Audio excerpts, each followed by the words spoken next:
మహిమగల పరిచర్య పొందినందున ఆధైర్యపడను కృప పొందినందున మహిమగల పరిచర్య పొందినందున ఆధైర్యపడను కృప పొందినందున మహిమతో నీవు దిగివచ్చు వేళ మార్పు నొందెదా నీ పోలికగా మహిమతో నీవు దిగివచ్చు వేళ మార్పు నొందెదా నీ పోలికగా శ్రీమంతుడా యేసయ్యా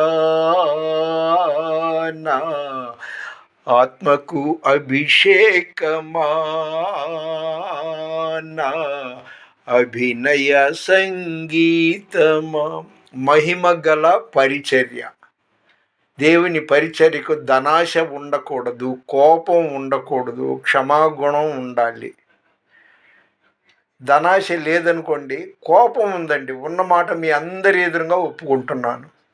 కోపం ఉంది, అవతల వాళ్ళు నన్ను చాలా విసిగించినా కూడా నేను ఒక్కొక్కసారి రివర్స్ అయ్యే పరిస్థితులు వచ్చిన సందర్భాలు ఉంది.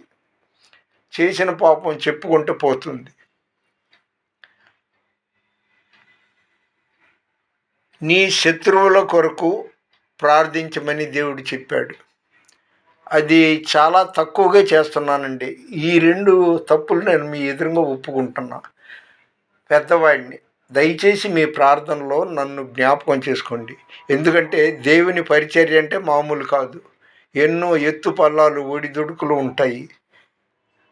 అందులో నేను ఒంటరి వాడిని.